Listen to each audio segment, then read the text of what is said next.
When recovering from a scandal, I feel like PR teams need to put in a little bit more effort into being more tactful when coming back into the industry, because you know what, times are not the same. Back in the day, PR teams could get away with so many things because people were oblivious and ignorant to how the entertainment industry works. But now we kind of have the world at our fingertips because of the internet. We've become what my mom would call a global village. Everyone knows almost everything, which is why it doesn't make any sense that PR teams, especially in K-pop, are not doing better in being more tactful when it comes to recovering from scandals. This is part of the reason why people were so pissed about Girls Planet, because as soon as Girls Planet was announced, literally everyone and their mother was like, just you wait.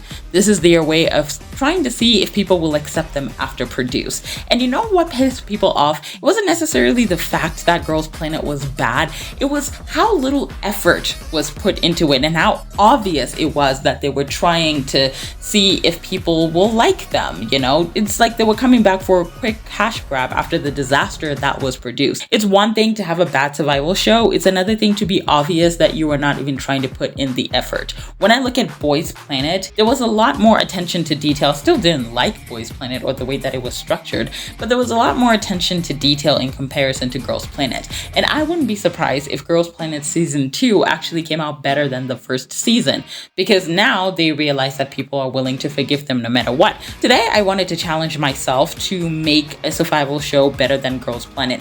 Not because I'm so creative and I came up with this genius idea. It's because when I made a video talking about how Kepler was a dumpster fire, basically coming at Wake One for their lack of effort in Kepler, which is the group that came out of Girls Planet, somebody said in the comments, most people who complain about Girls Planet are people who couldn't come up with a better survival show even if they tried. Now, this offended me, not because I think I'm so creative and amazing. No, it's because the bar is literally low. Like, it is in the abyss, the pits of hell. And you want to tell me that people cannot make a better survival show? When I complained about Girls Planet, like, to my family, because I just complained to anyone who's available to listen, my brother, who was like 13 years old at that time, was coming up with better ideas for Girls Planet, which shows that it's not that people were dumb or stupid at the creative team didn't know what they were doing. It's because they weren't trying. And that's what frustrated me. So I was like, hey, you know what? May as well just take this as a challenge and make my own survival show, or work around what Girls Planet already had and see if I could make a better survival show from that. I want to make the show challenging without making it impossible on the contestants, because I believe that a survival show should be challenging. It should, stretch you and sometimes push you a little bit outside of your comfort zone. What I don't think it should be is unfair and impossible. So hopefully I'm able to create a show like that. I'm going to be focusing on 5 main areas of creating this survival show. First, I'm going to be looking at the outcome expected, what the group is going to be like, the ratio, etc.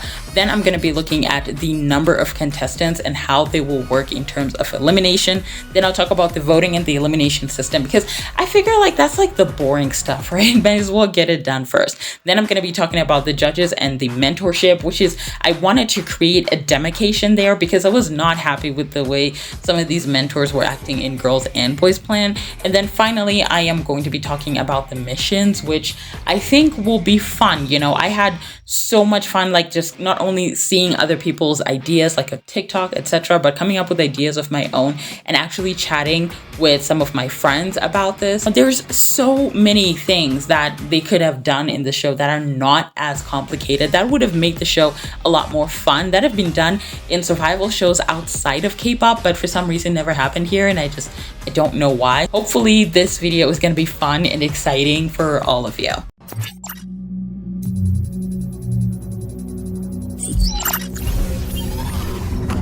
I'm gonna start off with the outcome. Now, one thing I noticed in all of my Girls Planet videos is how confused people always were when it came to the outcome. Girls Planet worked around the concept of it was a space concept based on 3 planets: the Korean planet, the Japanese planet, and the Chinese planet.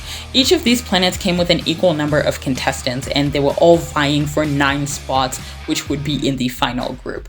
Now, part of the voting system created this little thing called cells.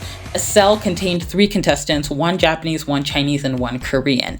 Now, because of the creation of these cells, a lot of people came up with this idea that the final lineup was going to have a ratio of 3s to 3s to 3. That's 3 Japanese contestants, 3 Chinese contestants, and 3 Korean contestants. Another reason why people thought it would be that way is because that's how the voting system worked, I believe, for the first 2 or 3 voting sessions. You had to vote for 3 Korean contestants, your top 3 Japanese, and your top 3 Chinese.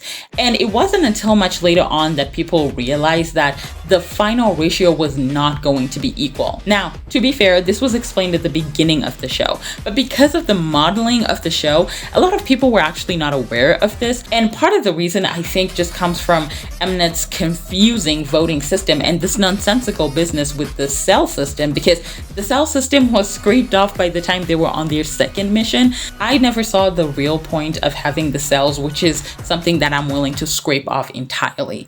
In terms of the outcome ratio, the ratio is going to be fixed. I think it is best for the ratio to be fixed, people to know what to expect. These are the people who are going to help decide what kind of K-pop group you're going to end up with. And I think being straightforward about the type of ratio you expect at the end of the show is wise, which is why for me, I would decide that there would be a fixed ratio of 5:2:2. That makes sense. For one, this is a K-pop group, so obviously you would need more Korean contestants because the main market is South Korea. But what we're not gonna do is have a survival show with 33 contestants in one planet and only one of the people making it in. The idea that 32 Chinese people went home and 31 Japanese people went home and we ended up with 6 Koreans in the final group makes absolutely no sense to me. It was lack of creativity and just organization on Mnet's part, and that's why we ended up with a quote-unquote global group with like 1 Chinese contestant. The ratio in voting is going to be fair, and people already know at the end of the day, we're expecting 5 Korean contestants, 2 Japanese contestants, and 2 Chinese contestants. While we're at it, I may as well start talking about the number of contestants. One of the things that vexed me the most about Girls Planet was the fact that there were a whopping 99 contestants. In my opinion, I don't understand the point of having an entire ant colony, your whole family dynasty on a survival show, because this show was like, 2 hours per episode, and we had like 12, 13 episodes or something, and showcasing 99 people is insanity to me because in the first elimination round, around 58 people went home. That's more than half the contestants gone within the first 3 weeks. So what was the point of having them there? It sounds like a waste of time and money, not only for the company, but a waste of time for the contestants who came on the show. The second thing I had an issue with when it came to the number of contestants was the fact that there was an equal number of contestants in each planet. That seems fair on paper, but in reality, it's not. Because like I said, this is a Korean group. We're expecting more Koreans in this group, which means there's more spots for Koreans than there is for other contestants. So having an equal number of contestants in each planet doesn't make sense when one planet is fighting for relatively less spots than the other. And it doesn't matter to me that there was no fixed ratio in Girls Planet. It was obvious we were not going to end up with more Chinese contestants than Korean contestants, or more Japanese contestants than Korean contestants, or more Chinese contestants than Japanese contestants. It was obvious. Having an equal number of people in each planet doesn't make sense. So for me, I'm going to settle for 40 contestants. But here's how it's going to work. We're going to have a total of 20 Korean contestants, 10 Japanese contestants, and 10 Chinese contestants. Like I said, Japanese and Chinese contestants are fighting for a total of 4 spots. That's 2 spots for Chinese contestants and 2 for Japanese contestants, while Koreans are fighting for 5 spots. So it only makes sense to have more contestants on the planets that are fighting for more spots on the group. This is how it should have been arranged because that would have made more sense.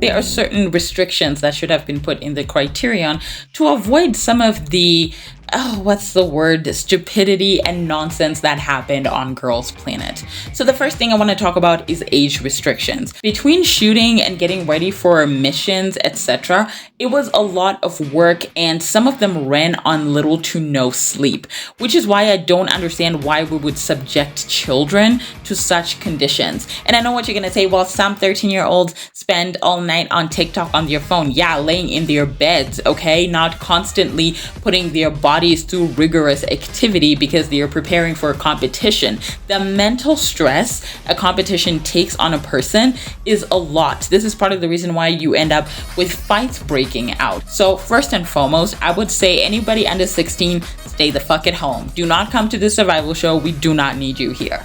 The second thing I wanted to talk about is training periods, because one of the things I could not stand on Girls Planet is these people who don't know what on earth they're doing, and they're being sent on the survival show for experience. No, we're not here for experience. We're here to create a survival show. Mind you, we are paying mentors and judges to be on the show, and I don't see the point of taking money out of my pocket to pay someone to tell me that someone who's trained for less than, I don't know, 3 months in a company doesn't know what they're doing. Water is wet, the sky is blue. It is obvious that someone who's had little training time probably doesn't know what they're doing. So I don't see the point of them being on the show being a waste of space and a bench warmer. Unless a person has trained for a minimum of 2 years, you are not welcome on this survival show, because we are trying to create a group, a working group that has had training experience. And this is a survival show, not a training ground. So help us God, we end up with someone who doesn't know what they're doing in a group. Not only will it cause division amongst the fan base, obviously, this person will be mooching off of the talent of other people and building their own success on the backs of other people's talent when they're not doing anything. And I personally do not think that is fair. I wouldn't want that in a final lineup that I am responsible for as a company.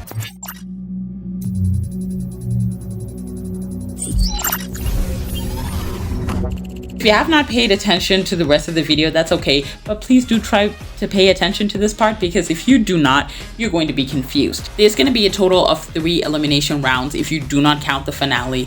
I don't really see the finale as an elimination round. In elimination round 1, 4 Koreans are getting eliminated, 2 Japanese and 2 Chinese contestants, which would leave us with 32 contestants for the next round.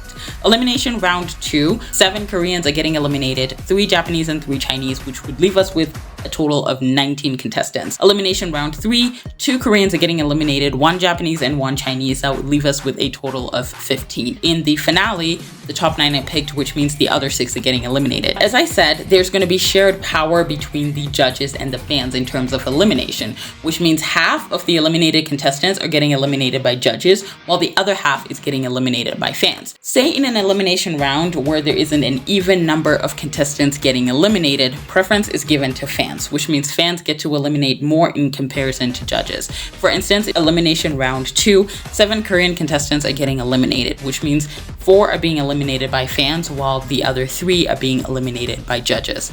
The elimination process will start off with fans. Fans are given a window period to vote for their favorite contestants. Those who have the least votes automatically are eliminated, right, by fans.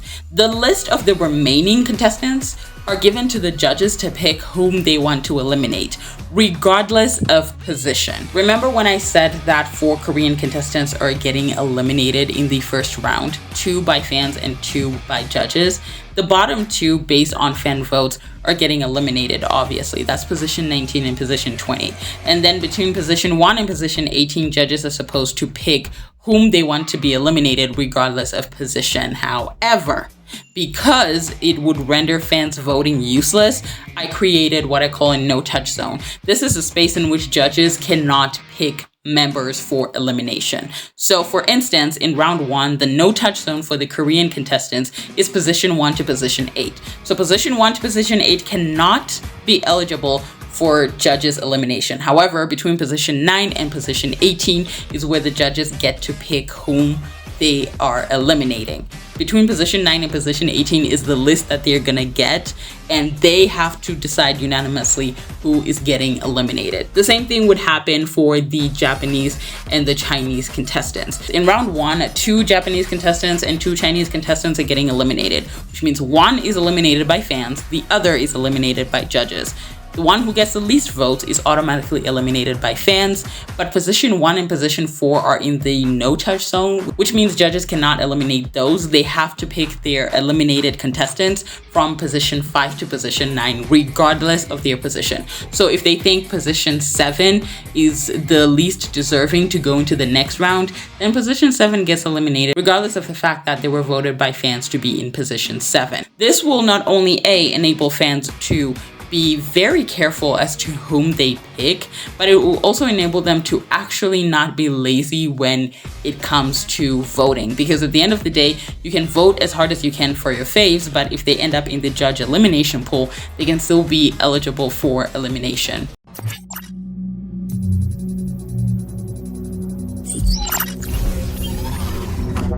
I have expressed my distaste of the way mentors handle themselves in both Girls and Boys Planets, because some of these mentors are genuinely acting like groupies, which is why I wanted a distinct separation between mentors and judges.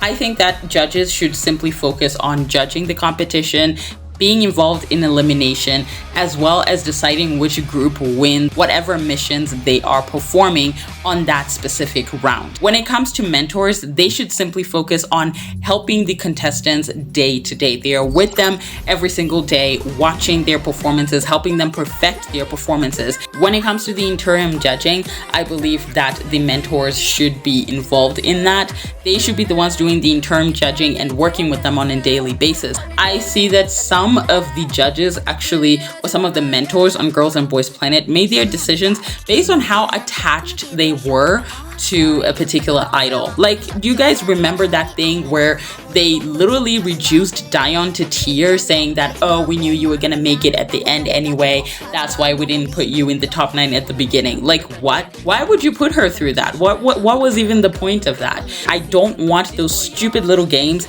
being played by mentors because they've become too attached to these contestants, which is why I want that demarcation gap between the judges and the mentors. The judges will simply focus on participating in elimination. They will pick music for missions just like fans do. They will also pick winners of the missions, and they're just gonna stay away from the contestants during their time period of preparation for their missions. The mentors will focus mainly on, mentoring these contestants day in, day out. They are also going to be judging the performances halfway, the dress rehearsals, giving kind of like ideas and advice on how to better these performances. I think that the mentors should be idols, specifically because they know what is expected of them every time they are performing on stage or every comeback that they have. And it just makes more sense for people who are always on stage and performing as idols to be the ones to give the advice, because they know what is needed out of them from not only producers and people who watch, but fans overall. What we're not gonna do is have groupie behavior. What we're not gonna do is have mentors acting like children and be like, oh my god, we are definitely gonna give this person this because they just tugged at my heartstrings. No, bitch. Was the performance good or not? That's what I want to know, because this is someone who's going to end up in a group, and having too much emotional attachment sometimes can, what is the word? It's bar their judgment, cloud their judgment. That's the word I'm looking for. And that's why I need that demarcation. So it's going to be important to me. There's going to be planet mentors, and then there's going to be planet judges, and they need to be separate.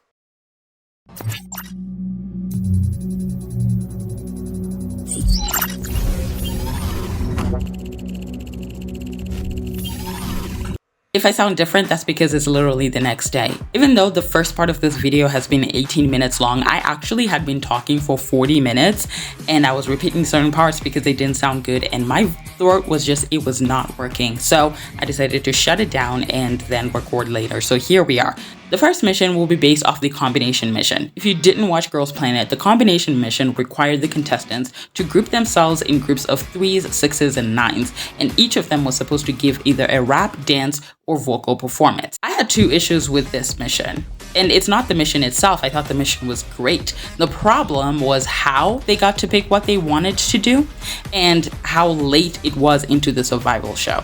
I feel like for a mission like this should be at the very beginning. People should be able to pick whatever they want regardless of the level of votes. So in the combination mission, it had to be dependent on your cell vote. For instance, cell 22U, which consisted of Eugene, Taibing, and Mei, actually had the most votes, so they got to pick what they wanted to do first. Then cell YXY, which was Yurina, Xiaoting, and Young Eun, were the second most voted cell, so they got to choose what they wanted to do after. And I think it's rather unfair, obviously, because the least popular get to probably do the hardest, which is something that they do not want to do. In my survival show, I suggested that this mission is done first, except A, contestants get to pick what they are most comfortable with. So it doesn't have anything to do with any ranking or votes, since it's technically the first mission, obviously. So if you believe as a contestant you are best at rapping, then you're going to the rap category. If you think you're best at dance, you go to the dance category. If you think you're best at vocals, you go to the vocal category. Because we do not know how many people are going to be in each category, I think it is best to only put a maximum. I believe they did this in the first mission of Girls Planet. Correct me if I'm wrong, because I don't remember watching a group that had more than 5 contestants. So the maximum number of people that can be in one group will be 5. Then each of you are going to pick a song that you are most comfortable performing, and then you're going to perform that first. The reason why I choose to do it this way is because A, this is the first time that they're going to be performing, for most of them at least, in front of millions of people. Well, technically it's not in front of, but it's, live, and the idea that there's millions of people who are watching and possibly going to judge you is going to give people nerves. I noticed that a lot of the performers from the first episode of Girls Planet, the first and second episode, were not necessarily bad performers, they were just anxious, and unfortunately it messed with their performance one. Others, it was because they did not get to choose their songs. The songs they were given were probably way above their vocal range, or some of them were actually really good dancers but not as good singers, and because they did not deliver their vocals really well, they were judged based off of that and as talentless, and people did not really see their dance skills, which is why I just think dance groups should just dance, rap groups should just rap, and vocal groups should just sing. They get to pick whatever it is that they're most comfortable with, form groups, and then perform. I think this is the best way to not only make them a little bit more comfortable in their performances, but for fans especially to be able to see what contestants are good at what, so that when they do vote in the coming weeks, they know who they're voting for and what this particular contestant is capable of. This will also help the judges to pick their first top 9. I think the first top 9 should be picked by the judges. I didn't have a problem with that on Girls Planet, so I think it is okay they do it here, but they will have to do it in accordance to the ratio, which means 5 Korean contestants, 2 Japanese contestants, and 2 Chinese contestants. These contestants who are in the top 9 will then get the privilege in the next mission to be able to pick their teams. The concept mission. And I noticed that a bunch of other people on TikTok also had the same idea, so I was like, oh, this is great, might as well include it in the video. In this mission, the judges are required to pick 4 different concepts in K-pop. So judges could say, we want a cute concept, elegant concepts, girl crush concept, teen crush concept, whatever it is that the judges agree on, they're supposed to come up with 4 different K-pop concepts. I actually have examples here. Each of these concepts will come with 2 songs that suit that concept, making it a total of 8 performances that are going to happen in this mission. The 40 contestants are required to create 8 equal groups of 5. Position 8 and position 9 will actually be grouped into one group, and then they pick 3 other people to join them. 2 groups will be performing 2 different songs but under the same concept. So those are the groups going head to head. The winning team of each concept not only gets their votes doubled, but they also get to perform on the Mnet regular programming as a special stage. This mission is going to be simple and straightforward and not as complicated. I personally believe that we should start applying pressure on the 3rd mission, which is going to be a lot, I think, a little more intense than this mission.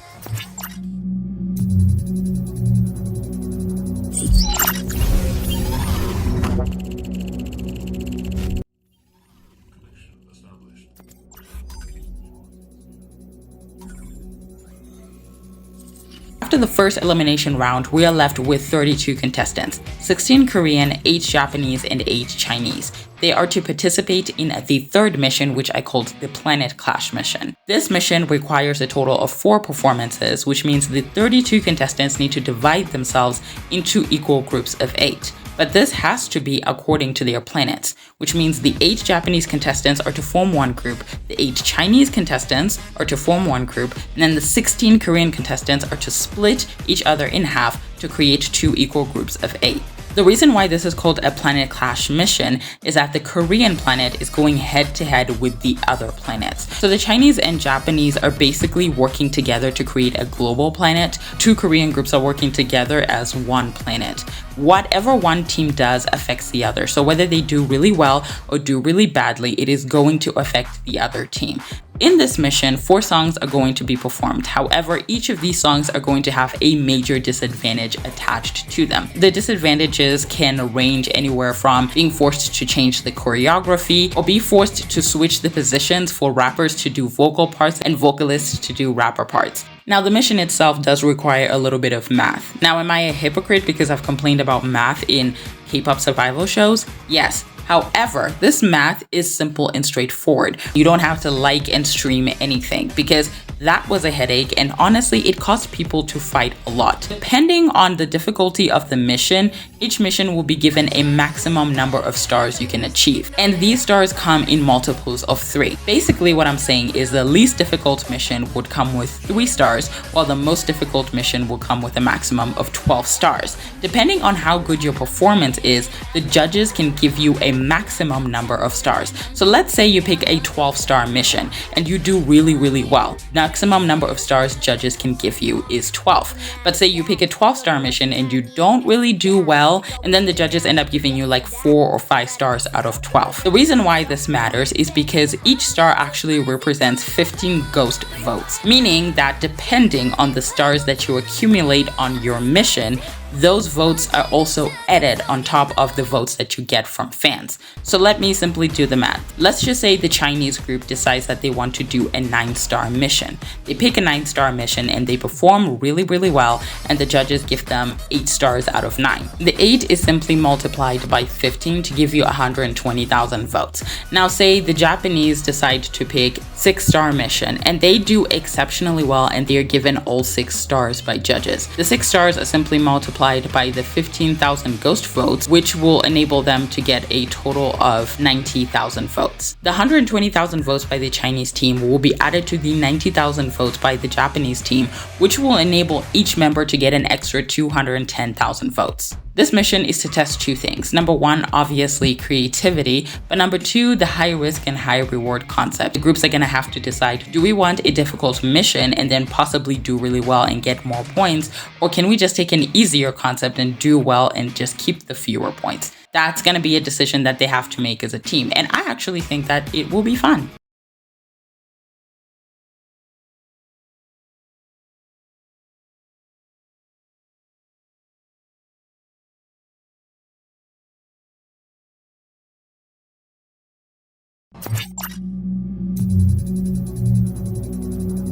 After the elimination round, the next challenge will be specifically for the eliminated contestants. I've called this the Guardian Choice mission because the fans are the ones who get to decide who comes back. The top 3 eliminated contestants from round 1 and round 2 are going to come and give solo performances based on their dominant talent to kind of remind fans what they are capable of and to prove to fans that they can add something to the group. Based on these solo performances, fans get to decide the 3 contestants they want to come back. 1 Chinese, 1 Japanese, and 1 Korean. The 3 who win will be added back into the competition so they can participate in the 4th and final missions. In some of my comments, I had been asked to include a B-side week or a second generation week. So I said, you know what? Let me merge them into one and create a mission that I called the commemoration mission. This mission is basically to commemorate B-sides and the second generation. I feel like the best way to keep past generations alive is to include them in survival shows. All the missions in Girls Planet started with the letter C. That's why I've pretty much done the same thing here.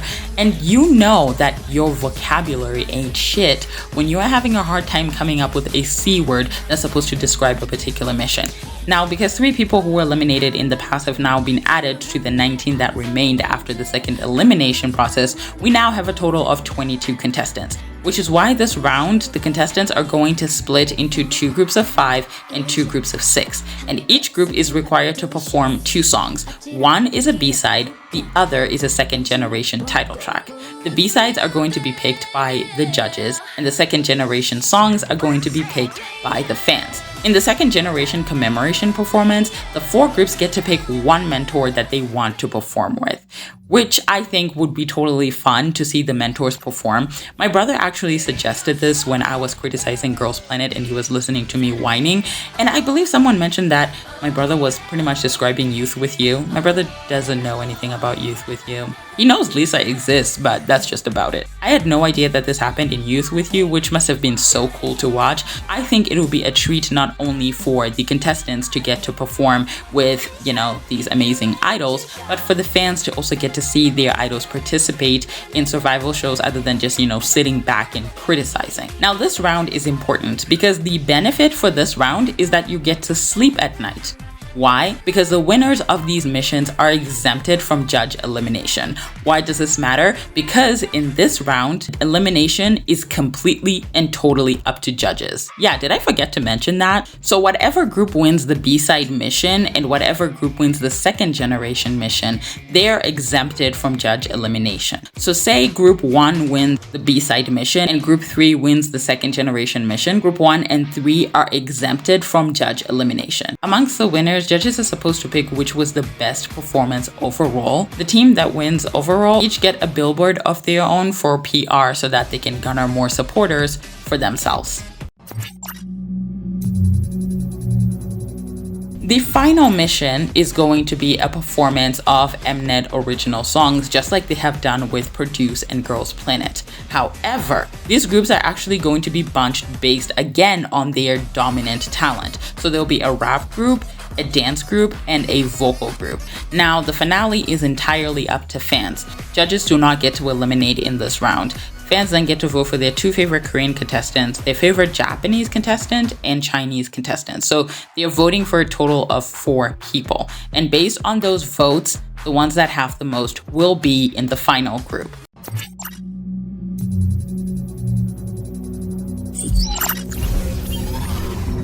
Now that the missions are over, that was a lot to talk about. Let's talk about how the positions would be created. I personally had a problem with some of these positions that Kepler had, and I will talk about that in the video where I'm now fixing Kepler as a group. So I would suggest that the center of the group is picked by the mentors. Because the mentors have spent an ample amount of time with these contestants, they know what contestant is capable of what.